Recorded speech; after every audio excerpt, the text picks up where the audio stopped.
ჩემი მეუღლე არის სამჭიდის მსოფლიო ჩემპიონი და არა მხოლოდ მსოფლიო ჩემპიონი, საქართველოს ჩემპიონიც. პლუს ამას არის, რა თქმა უნდა, მებრძოლი ადამიანი. იდექში მაგარი ადამიანია რა. ყველაფერი რაც შეიძლება დადებითი, ყველაფერი შეიძლება ვილაპარაკო ამ ადამიანზე. და კიდევ ერთხელ ვიტყვი, მადლობა ღმერთს, რომ ეს ადამიანი ჩემია.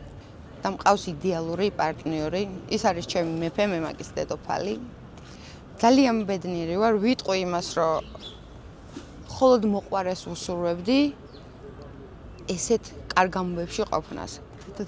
ხიარე რომ დავარტყა, მაგრამ ხო ძალიან ბედნიერი ვარ. პლუს ამას ის არის, რომ ჩემს ცხოვრებაში რადიკალურად შეცვალა ყველაფერი, ბევრი მავნეჩვევებისგან რაღაც გამომაცალა და ძალიან ბედნიერი ვარ ზუსტად იმ დროს გამოჩნდა ეს ადამიანი, რომ ჩემი ცხოვრება მართლა უნდა გადატრიალებულიყო. ვარ ჩემს სფეროში წარმატებული. ეს ადამიანი არის მართლა აი სანთლით საძებნი და პროსტა აი ღმერთს უყვარვა, რომ ეს ადამიანი მე გამომიგზავნა. ყველას უსურვებ ესეთი ადამიანის ყოფნას, ოღონდ ეს მარტო ჩემია. დიდი ხანი არ არის რაც ერთად ვართ, 2 წელია. მხოლოდ აი შეყვარებულობიდან და ერთად ცხოვრებიდან. ჯერჯერობით ჩვილი არ გვყავს, მაგრამ დარწმუნებული ვარ ღმერთი ამასაც იზავს. პროექტი, როდესაც დამთავრდა, მყავდა ძალიან ბევრი მოსიყვარული ადამიანი გარშემო და ერთ-ერთი იყო ეს ადამიანი. მომწერა როგორ ხარო, მე კი ძალიან ცუდ ხასიათზე ვარ, რატო ეხა მოვალ და შენი ცუდ ხასიათზე ყოფნა როგორ შეიძლებაო და დავაი მოდი მეთქი, აი ისე იყოს ყველაფერი მართლა თეთრ რაშზე ამხედრებული მეფესავით მოვიდა, ოღონდ მანქანით რა.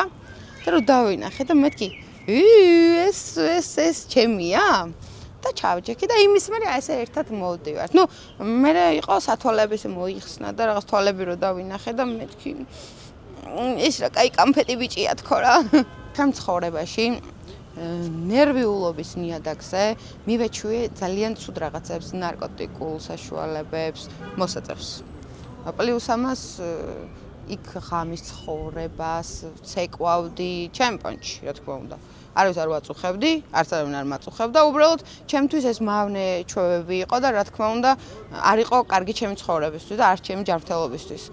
და რა თქმა უნდა ეს ადამიანი რომ გამოჩნდა ესეთი ჯანმრთელი მამაკაცი, რომელიც არც სიგარეტს ეწევა, არც სვავს, მთელი ცხოვრება ვარჯიშობს და ასე შემდეგ.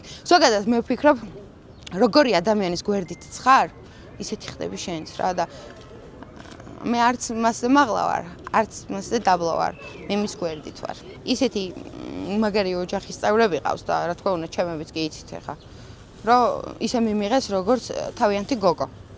და მართლა ძალიან დიდ პატივს ვმცემენ, ჩემი შვილი უყვართ აი ძალიან, ყოველ კვირას, შაბათს ერთად ვიკრიბებით ხოლმე და ძალიან ბედნიერად გრძნობ თავს მათთან. ვარჯიშით ვარ დაკავებული, პროფიტნესის მწვრთნელი ვარ. მაქვს იდეალური გარემო, არაერთ დარბაზში, რა თქმა უნდა, რამოდენიმე დარბაზში ვარ მწვრთნელი და პლუს ამას ჩემი წარმატება ისევ ამ სფეროში, ჩემი საყვარელი ადამიანის დამსახურებაა.